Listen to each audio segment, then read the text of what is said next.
Ela declarou: se você não gosta de como eu ajo, ali está a porta. Quando confrontei seu flerte, eu respondi: obrigado pela sugerência. Então fiz algo que mostrou a ela como tudo ficou vazio sem mim.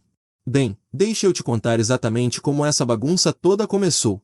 Era uma sexta-feira à noite no centro de Florianópolis, e estávamos no Cobre Pub, um bar descolado, comemorando o aniversário da minha colega de trabalho Fernanda.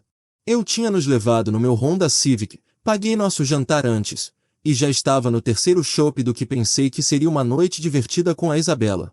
Ela estava linda naquela noite, usando um vestido preto que marcava suas curvas perfeitamente, e lembro de me sentir orgulhoso de ser o cara que entrou com ela. Essa sensação não durou muito tempo. A primeira bandeira vermelha me atingiu como um caminhão quando nos aproximamos do bar para pedir nossa segunda rodada. Matheus, o bartender, era um cara alto com cabelo perfeitamente arrumado e um daqueles sorrisos confiantes que pareciam dizer que ele sabia exatamente o quão bonito era. Quando a Isabela se inclinou sobre o balcão para fazer nosso pedido, eu vi seus dedos traçarem o antebraço dele enquanto falava. 2 caipirinhas, por favor, ela disse, e lá estava, aquela risada. Não a risada normal dela, mas a especial.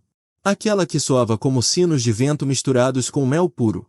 Exatamente a mesma risada que ela usou no nosso primeiro encontro 2 anos atrás quando eu contei uma piada besta sobre senhas de Wi-Fi. Meu estômago despencou porque eu conhecia essa risada intimamente. Era a risada de cantada dela, e ela estava usando com outro cara. Fiquei ali parado segurando minha carteira, me sentindo um idiota, vendo minha namorada dar para outro homem a mesma energia que me fez me apaixonar por ela. Muito obrigada, ela ronronou, deslizando uma gorjeta de R$ 20 para ele em bebidas que custaram R$ 12 no total. Os olhos do Matheus brilharam como árvore de Natal. Sem problema, linda. Eu sou o Matheus, aliás. Ele estendeu a mão para um cumprimento que durou exatamente 4 segundos a mais do que deveria. Eu contei.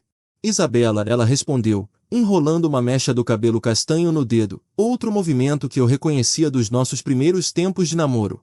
A coisa do cabelo era o movimento marca registrada dela. Ela fez isso no café onde nos conhecemos, fez isso nos nossos 3 primeiros encontros, e agora estava fazendo para o Matheus enquanto eu ficava ali como um móvel. Tentei racionalizar. Talvez ela estivesse só sendo simpática. Talvez eu estivesse interpretando demais. Mas então aconteceu de novo 20 minutos depois quando ela voltou para buscar outra rodada, e vi exatamente a mesma performance se desenrolar. O tocar no braço, o brincar com o cabelo, a risada especial. Matheus estava adorando, se inclinando mais por cima do balcão, fazendo contato visual desnecessário, e fazendo perguntas sobre o trabalho dela como designer gráfica. Que criativo, ele disse, e ela praticamente brilhou com a atenção. Sempre admirei o pessoal artístico. Na terceira vez que aconteceu, não consegui mais fingir. Era para estarmos comemorando o aniversário da Fernanda, mas a Isabela continuava gravitando em direção àquele bar como uma mariposa para a chama. Eu havia sido namorado perfeito a noite toda, segurei o casaco dela, elogiei o vestido, apresentei ela para os meus colegas, me certifiquei de que ela estava se divertindo. Até dirigi 40 minutos fora do meu caminho para buscar o sushi favorito dela para jantar antes de sairmos porque ela mencionou que estava com vontade. E ali estava ela, dando ao Matheus a experiência completa da Isabela enquanto eu assistia das arquibancadas. A pior parte nem era a cantada em si. Era o jeito que ela olhava para ele. Os olhos dela brilhavam com esse interesse genuíno e empolgação que eu não via direcionados para mim há meses. Quando foi a última vez que ela me olhou assim? Quando foi a última vez que ela tocou meu braço com essa mesma energia elétrica? Não conseguia lembrar, e essa percepção me atingiu mais forte do que qualquer quantidade de cantada óbvia poderia ter feito. Fiquei ali parado naquele bar lotado, cercado pelos sons de risadas e copos batendo, vendo minha namorada voltar ao modo caçadora com outro homem. O mesmo modo caçadora que me capturou 2 anos atrás. Os mesmos movimentos, a mesma energia, o mesmo charme magnético que me fez acreditar que eu era especial. Só que agora estava percebendo que talvez eu nunca tenha sido especial. Talvez eu tenha sido apenas o cara que estava no lugar certo na hora certa quando ela estava procurando alguém para se estabelecer. E talvez, só talvez, ela estivesse ficando entediada com o estabelecido. Enquanto Matheus entregava nossa terceira rodada de bebidas com outro sorriso megawatt, tomei uma decisão. Eu não ia ser o cara que fica no canto fingindo não perceber enquanto a namorada audicionava a minha substituição. Eu ia falar alguma coisa. Eu ia traçar uma linha na areia. Só que não tinha ideia de que essa linha estava prestes a se tornar um abismo que engoliria nosso relacionamento inteiro. Então me aproximei dela depois que voltou da sua terceira sessão de cantada no bar, e mantive minha voz calma e controlada. Esperei até o Matheus estar ocupado com outros clientes e a puxei para um canto mais silencioso perto dos banheiros onde conseguíamos realmente nos ouvir.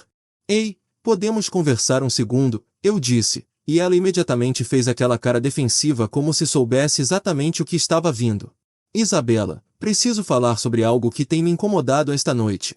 Vi você tocar o braço do Matheus 3 vezes diferentes, brincar com seu cabelo enquanto conversava com ele, e usar aquela risada especial que você usava comigo. Eu te conheço, e sei quando você está cantando alguém. A reação dela foi imediata e explosiva.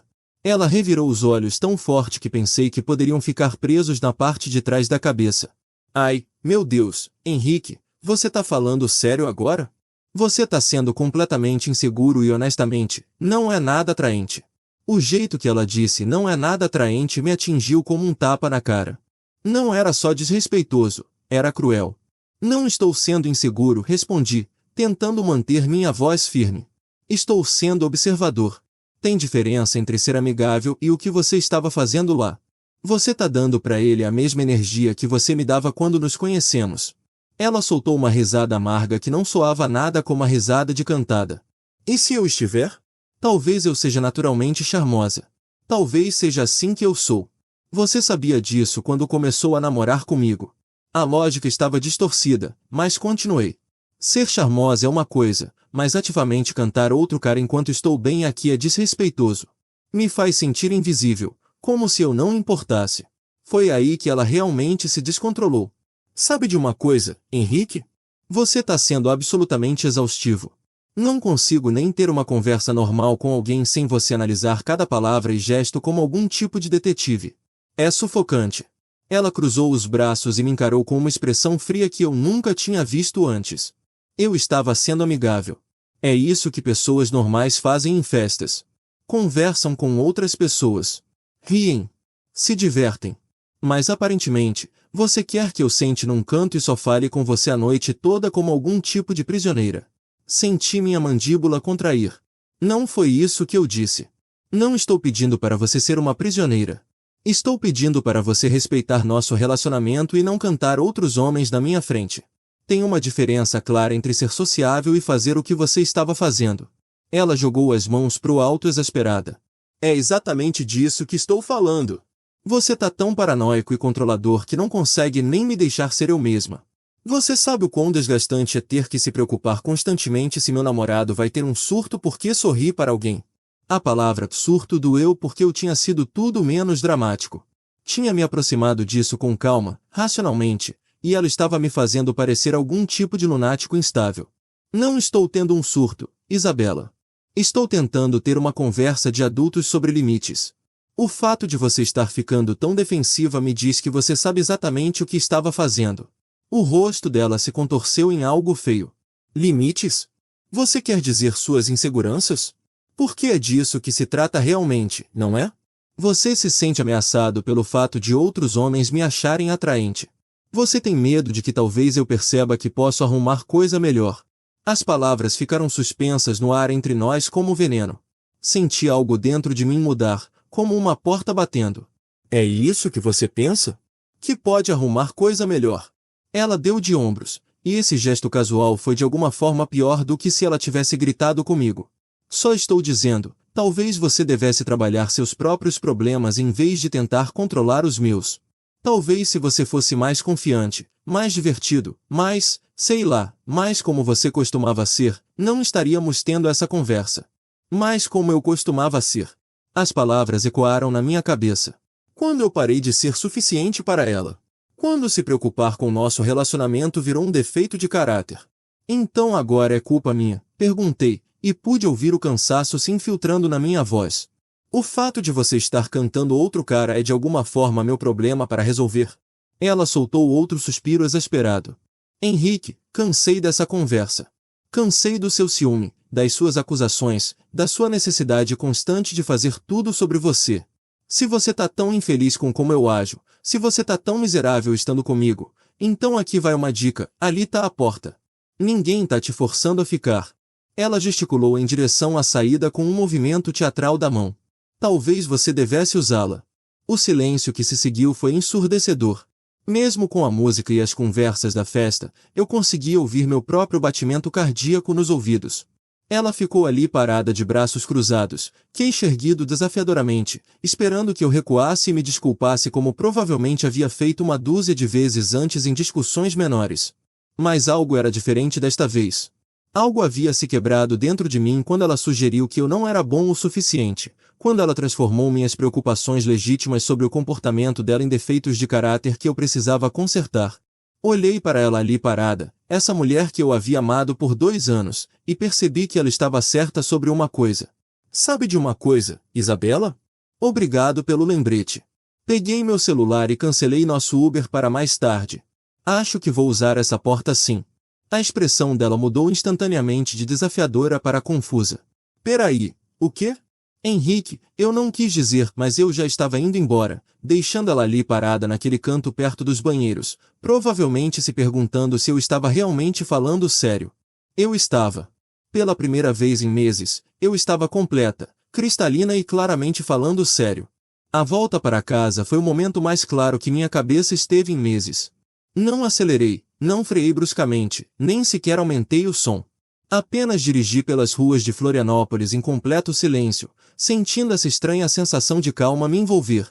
Só quando estacionei na garagem do nosso prédio que a realidade do que eu estava prestes a fazer me atingiu. Isso não era só sair de uma festa. Isso era sair de uma vida. Mas sabe de uma coisa? Eu estava pronto. Estava pronto há mais tempo do que havia admitido para mim mesmo. Entrei no nosso apartamento de um quarto, e digo nosso, embora o contrato de aluguel estivesse inteiramente no meu nome, e não hesitei. Fui direto para o guarda-roupa do quarto e peguei minhas 2 maiores malas. Sempre fui metódico, vinha com o território de ser administrador de sistemas de TI, mas isso era diferente. Isso era precisão cirúrgica alimentada por clareza absoluta. Comecei com minhas roupas, dobrando tudo direitinho, certificando-me de não pegar acidentalmente nada que fosse dela. Minhas camisas de trabalho, minhas calças jeans, meus tênis, minhas camisetas da faculdade das quais ela sempre reclamava. Para as malas foram. Depois me dirigi ao banheiro e reuni meus produtos de higiene, minha escova de dentes elétrica, minha solução para lentes de contato, meus frascos de remédio. Até peguei as toalhas boas, aquelas que eu havia comprado com meu próprio dinheiro antes de nos mudarmos juntos. Da sala, coletei meu videogame, minha coleção de DVDs antigos, meu notebook do trabalho, e a cafeteira que ganhei de aniversário. Desconectei meus carregadores de celular de cada tomada, enrolei os fios de extensão que havia comprado para o apartamento, e empacotei minha pequena caixa de ferramentas. Cada item que eu tocava era algo que havia comprado com meu próprio dinheiro, algo que me pertencia antes da Isabela ter entrado em cena. Era notável como grande parte da nossa vida compartilhada era na verdade apenas minha vida com ela como hóspede. Todo o processo levou umas 2 horas, e me senti como se estivesse desarmando uma bomba. Um movimento errado, um momento de dúvida, e eu poderia mudar de ideia. Mas não queria mudar de ideia. Queria seguir em frente de uma vez por todas na minha vida. Queria parar de ser o cara que engolia orgulho e pedia desculpas por ter sentimentos. Enquanto empacotava, comecei a cuidar dos assuntos práticos. Entrei na nossa conta compartilhada do Netflix no meu notebook e mudei a senha. Depois fiz o mesmo com Globoplay, Amazon Prime e Spotify. Liguei para a operadora de internet e agendei o cancelamento para o fim do mês. Fiz o mesmo com a empresa de TV a cabo. Até liguei para a companhia de luz para transferir o serviço para fora do meu nome. A Isabela nunca havia cuidado de nenhuma dessas contas porque dizia que era ruim com contas e contas básicas. Acabou que ela era só ruim em assumir responsabilidade por qualquer coisa. O tempo todo que estava fazendo isso, meu celular estava vibrando com mensagens cada vez mais frenéticas dela. As primeiras eram típicas da Isabela, tentando minimizar o que havia acontecido. Henrique, você tá sendo ridículo. Volta para a festa. Depois escalaram para a confusão. Você tá falando sério que não vai me responder? Onde você foi? Quando estava carregando meu carro com a segunda mala, ela estava em modo pânico total. Henrique, desculpa ter dito essas coisas. Estava só frustrada. Podemos, por favor, conversar sobre isso como adultos? Não respondi nenhuma delas. Estava ocupado demais executando meu plano. O passo final foi o bilhete. Sentei na mesa da cozinha onde havíamos tomado o café da manhã juntos naquela mesma manhã, e escrevi com minha letra mais caprichada: você estava certa. A porta estava bem ali, e eu a usei. O apartamento está pago até o fim do mês. Depois disso, é problema seu. Todos os serviços básicos e de streaming estão sendo cancelados ou transferidos. Só peguei o que me pertence. Boa sorte. Deixei no balcão da cozinha, bem ao lado de onde a cafeteira já não estava mais. Quando estava saindo do prédio às 2h47 da manhã, meu celular tinha 17 chamadas perdidas e 43 mensagens de texto. Ainda não olhei nenhuma delas. Eu tinha para onde ir. 3 semanas antes, me ofereceram uma promoção no trabalho que vinha com uma realocação temporária para o escritório satélite da nossa empresa do outro lado da cidade. Era um projeto de integração de sistemas que duraria 6 meses, e eles ofereceram me colocar numa moradia corporativa. Eu estava planejando recusar porque achei que a Isabela reclamaria de eu trabalhar mais horas e ficar mais longe. Mas nunca cheguei a contar para ela sobre a oferta. Agora, parecia que o universo havia me entregado uma rota de fuga perfeita. Dirigi direto para o complexo de moradia corporativa, um prédio bacana de apartamentos mobiliados na área do centro tecnológico. Havia ligado para meu supervisor Fábio no caminho, sim, às 3 horas da manhã, e disse que estava pronto para aceitar a promoção e a moradia. Ele ficou confuso, mas me apoiou, provavelmente imaginando que eu havia tido algum tipo de drama de relacionamento. Ele não estava errado. Enquanto carregava minhas malas para meu novo apartamento estúdio mobiliado, meu celular ainda vibrava sem parar. Isabela havia passado de desculpas para raiva. Não acredito que você está fazendo isso por causa de nada. Você está sendo completamente imaturo. Depois de volta ao desespero. Henrique, por favor, eu te amo. Preciso de você. Eu estava errada, tá bom? Admito. Só volta para casa. Mas eu não estava voltando para casa. Eu já estava em casa. Conectei meu carregador de celular. Configurei meu notebook do trabalho na mesinha, e finalmente olhei o tsunami de mensagens que ela havia enviado. Agora eram 57 delas, variando de raivosas a suplicantes a confusas a manipuladoras. A última, enviada há apenas 10 minutos, dizia simplesmente: Henrique, tô com medo. Por favor, não me abandona. Desliguei meu celular e fui dormir no meu apartamento novo, na minha vida nova, pela primeira vez em 2 anos sem a voz da Isabela no meu ouvido me dizendo que eu estava fazendo errado. O silêncio estava absolutamente lindo. Nas próximas 3 semanas, a campanha da Isabela para me reconquistar foi como assistir alguém tentar cada chave de um chaveiro numa porta que já havia sido permanentemente trancada. Primeiro veio a fase de bombardeio de amor. Eu chegava em casa do trabalho para encontrar entregas de flores na recepção da moradia corporativa, arranjos caros com cartões que diziam coisas como: desculpa, amor. Te amo mais que tudo. Por favor, nos dê outra chance. O segurança começou a fazer piadas sobre minha admiradora secreta. Joguei todos os buquês no lixo sem ler os cartões depois dos primeiros. Depois ela mudou para a abordagem prática, que honestamente foi mais insultante que as flores. Henrique, não consigo pagar o aluguel sozinha. A conta de luz está R$ 200 este mês. Preciso da sua ajuda. Somos uma equipe, lembra? Essas mensagens vinham diariamente, às vezes de hora em hora. Ela alternava entre me lembrar de contas e obrigações do aluguel, nenhuma das quais era realmente minha responsabilidade já que eu havia cuidado dos cancelamentos adequadamente, e tentar me fazer sentir culpado por abandoná-la. A manipulação através de amigos mútuos foi provavelmente o movimento mais previsível do manual dela. De repente, estava recebendo mensagens de pessoas que mal conhecia me dizendo que deveria resolver as coisas com a Isabela, que ela estava realmente sofrendo e só precisava de alguém para conversar. Meu amigo Fábio, que havia assistido todo esse drama se desenrolar, finalmente me contou o que realmente estava acontecendo.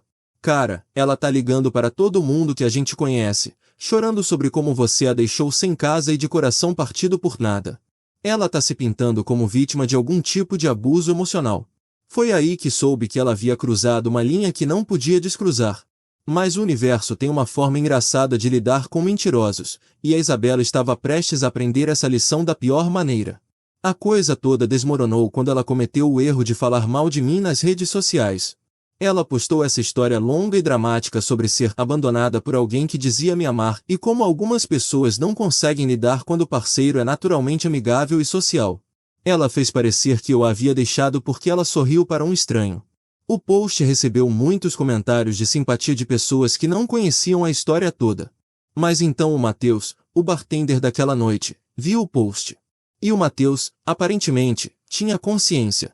Ele comentou publicamente: "Peraí, você não é aquela garota que me disse que estava solteira e planejando terminar com o namorado mesmo? Aquela que me deu o número e disse que estava finalmente pronta para se divertir um pouco?" A sessão de comentários explodiu. As pessoas começaram a fazer perguntas. A história dela começou a desmoronar em tempo real. Meus amigos, que haviam ficado de fora até esse ponto, começaram a falar. Fernanda, cuja festa de aniversário havia sido a cena do crime, comentou: "Henrique foi nada além de respeitoso naquela noite. Você foi quem estava cantando o bartender enquanto ele ficava ali parado tentando curtir a noite." Até a Patrícia, colega de quarto e amiga instrutora de yoga da Isabela, começou a questionar a versão dela dos eventos. "Isabela, você literalmente ensaiou o que ia falar para chamar a atenção dele antes de sairmos do apartamento. Você disse que o Henrique estava ficando chato e que precisava de alguma emoção. Ver as mentiras dela desmoronarem nas redes sociais teria sido satisfatório se eu não estivesse tão ocupado prosperando na minha vida nova." A promoção havia se tornado 2 promoções. Meu supervisor ficou tão impressionado com meu trabalho no projeto de integração de sistemas que me ofereceu uma posição permanente como administrador sênior de sistemas com 20% de aumento salarial. Estava ganhando mais dinheiro do que já havia ganho na vida, e não tinha que gastar com alguém que criticava cada compra que eu fazia. Havia começado a frequentar academia de novo, algo que parei de fazer porque a Isabela sempre reclamava do tempo que tirava dela. Reconectei com amigos da faculdade que havia perdido contato porque ela os achava chatos ou imaturos. Até comecei a sair com mulheres de novo, nada sério, apenas encontros para café e jantares casuais com mulheres que pareciam genuinamente interessadas em me conhecer ao invés de me moldar em outra pessoa. A diferença era da noite para o dia. Havia esquecido como era estar com alguém que não precisava constantemente que eu fosse diferente, melhor, mais divertido, mais tudo. 3 meses depois de ter saído daquele bar, a Isabela finalmente pediu para nos encontrarmos pessoalmente. A mensagem dela era diferente de todas as outras, mais curta, mais desesperada, mais real. "Henrique, por favor. Sei que estraguei tudo. Sei que te machuquei. Podemos por favor só conversar? Só uma vez? Preciso te ver." Contra meu melhor julgamento, concordei em encontrá-la num café em território neutro. Quando a vi entrar, mal a reconheci. Ela parecia exausta, estressada, como se não estivesse dormindo bem há semanas. O cabelo estava diferente, mais curto, menos arrumado. Não estava usando maquiagem, e suas roupas pareciam que ela havia pegado do chão. Ela se sentou na minha frente e imediatamente começou a chorar. "Henrique, desculpa. Desculpa muito, muito mesmo. Fui estúpida e egoísta e não te valorizei. Sei disso agora. Tenho estado miserável sem você. Não consigo comer, não consigo dormir, não consigo me concentrar em nada. Perdi 2 clientes freelancer porque não conseguia me concentrar nos projetos deles. Tô atrasada no aluguel, tô atrasada em tudo. Preciso de você." Fiquei ali sentado ouvindo ela chorar, e senti nada. Sem raiva, sem satisfação, sem vontade de consolá-la. Apenas nada. "Isabela", disse calmamente, "genuinamente lamento que você esteja sofrendo. Não desejo isso para você. Mas não posso te ajudar, e não quero voltar." Ela me olhou com olhos vermelhos e inchados. "Mas eu te amo. Sei que não demonstrei direito, mas eu te amo. Podemos resolver isso. Podemos fazer terapia, posso mudar, posso ser melhor." Balancei a cabeça. "Não quero que você mude por mim. Quero que você seja feliz sendo quem você é. E quero ser feliz sendo quem eu sou. Não éramos felizes juntos, Isabela. Éramos apenas confortáveis. Tem diferença." Ela tentou discutir, negociar, barganhar, mas eu havia terminado.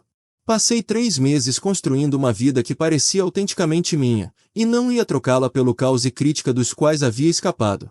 Desejei o melhor para ela, paguei o café dela, e a deixei sentada ali naquele café. Nunca mais a vi. Às vezes a melhor vingança não é vingança nenhuma. Às vezes é apenas viver bem.